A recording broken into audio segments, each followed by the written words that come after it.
Republican Congressman Jim Jordan has blasted this impeachment process as completely unconstitutional. Now, we are joined live now by Congressman Jordan now. Good to see you, Congressman. Good morning to you. Good to be with you. Absolutely. On Greg Kelly Reports last night, your colleague, Congressman Matt Gaetz, said that the Democrats will not stop at this impeachment, that they will push harder. How would they do so? What do you expect next? Because this impeachment will end. We'll move on from this, but what is next for the Democrats' attack against former President Trump and the Republicans? Well, it's hard to say, but we know the past. We know the pattern. I mean, they tried to remove President Trump from office before he even got there. Now they're trying to remove him after he's already left. And frankly, guys, it doesn't matter how much video they show, how many hours they stand up there and talk. There are four principles that aren't going to change. I mean, this is unconstitutional. I mean, impeachment says the requirement for impeachment is removal from office. How do you meet that requirement when someone's not in office? So the Constitution problems are big. The due process, lack of due process, it was a 2-hour impeachment process in the entire House. This process makes Adam Schiff a year ago look like he actually had due process. It was actually fair, and we know that wasn't. So unconstitutional, no due process. The attack on the First Amendment, as Mr. Dershowitz was pointing out, is really serious. And this, I think, should scare every American. And then finally, the fourth principle is, how does this unify the country? I mean, Joe Biden said in his inaugural address some good things in that speech about unifying the country, but this certainly doesn't move the nation in that direction. So I think those four principles are never going to change. Who knows what they're going to do after this? We just know how ridiculous this is. And I think, again, the American people see it for what it is, see through this, and understand that the president should be acquitted. Well, let's dive into the House manager's argument here. Representative Jamie Raskin mentioned the fight like hell remarks President Trump made on January 6th during his argument yesterday. But a little searching on Twitter finds his own tweets with sort of the same call to action. In fact, word for word, fight like hell. Democrats argue that Trump's statements are different because, of course, as president, he's the most powerful man in the free world, and also that those words help to incite violence. What do you make of this argument and the differences between the two politicians here?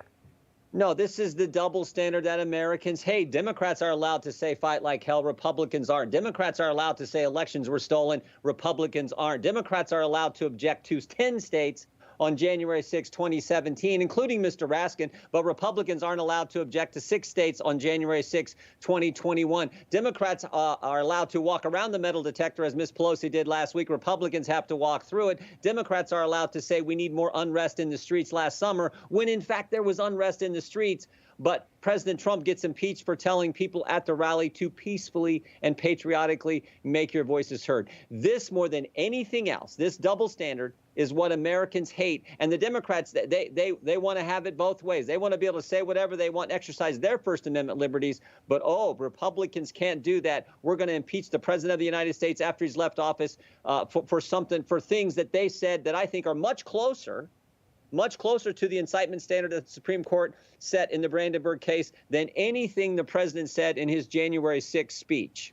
Congressman, I want to ask you about something that you said earlier. You talked about due process and how this has lacked due process completely. And it brings me to a thought about what happened January 6th, where the investigation into what really happened with Capitol Hill police, and there were people that just simply walked in at this time, wasn't well protected. We still don't know the exact circumstances behind Officer Sicknick's death, who passed away after sustaining an injury. That, again, still hasn't been ruled on here. When do you think we'll see this report, despite the impeachment proceedings, but what happened with Capitol Police and the continuing investigation into exactly what happened with Sicknick?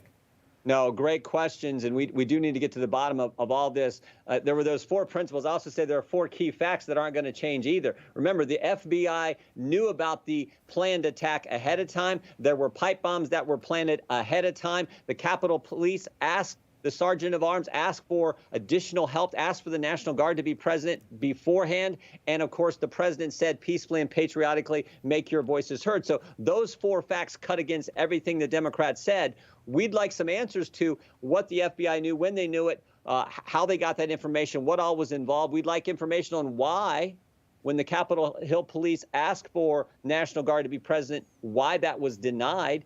Seems to me we should have had the same posture that the Capitol has when the president comes every year for the State of the Union address. This was a big event, January 6th, and we're going to count the electoral votes. So it seems to me we should have had that kind of posture, that kind of security presence around the Capitol, and obviously there wasn't, in spite of the warnings that it appears the FBI had and the Capitol Hill police were aware of as well. Yeah, security was not there, not prepared, clearly.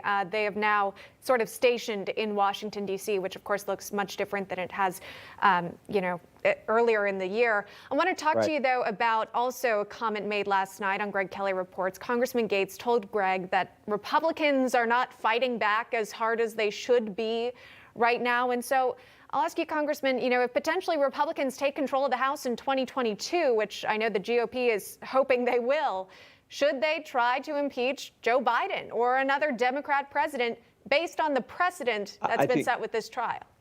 Frankly, I think our number one issue should be trying to stop the cancel culture and the attack on the First Amendment. I mean, this is really what's going on in this impeachment. They want to cancel the guy who had 74 million Americans vote for him. They don't want him on the ballot anymore. This cancel culture and the attack on Americans' First Amendment free speech rights is frightening. And I said this on the House floor during the impeachment debate a couple weeks ago. I said to the Democrats, don't think it will just be Republicans who get attacked. The cancel culture will come for Democrats, too. And guess what happened? 13 days later, the senator from California, Senator Feinstein, the San Francisco School Board said the Dianne Feinstein Elementary School will no longer be named after Senator Feinstein. So even a liberal icon like the senator from California isn't woke enough for the cancel culture. That's where this leads, and it's a dangerous, dangerous place. I mean, Senator Feinstein got canceled for something she said 37 years ago, for goodness sake. So this is the number one threat. And this is where we have to fight back as conservatives, as Republicans, as Americans who respect the First Amendment, who respect the Bill of Rights, who respect the Constitution. That's our main focus. And if we do that, I do think in 2 years, Republicans will take back the House. Congressman, cancel culture, Americans, you bring me to this next topic of Mark Cuban, owner of the Dallas Mavericks, wanting to stop the national anthem from happening, played at their games. He, in fact, did for one. NBA steps in and says, hey, no, you can't do that. You're going to have to play it. He kind of walks those back. But what were your thoughts on that? The national anthem almost getting canceled in Dallas.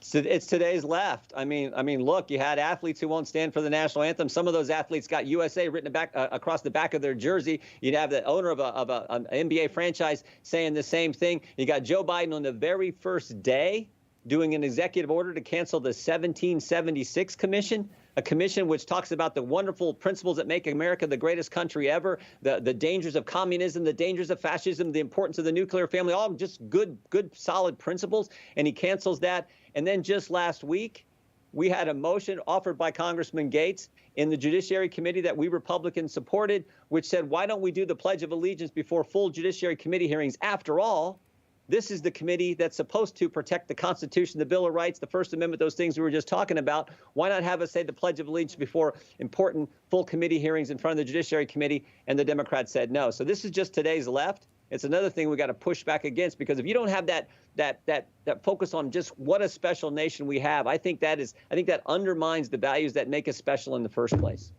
All right. Well, Congressman Jim Jordan, we appreciate you joining us here on National Report. It's great to see you. Thanks so much. Thank you so much. Take care. You too.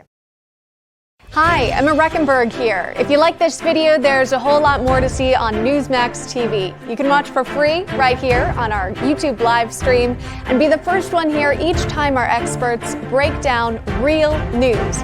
Just hit that subscribe button, ring the bell icon, and stay with us on America's fastest growing cable news channel, Newsmax TV.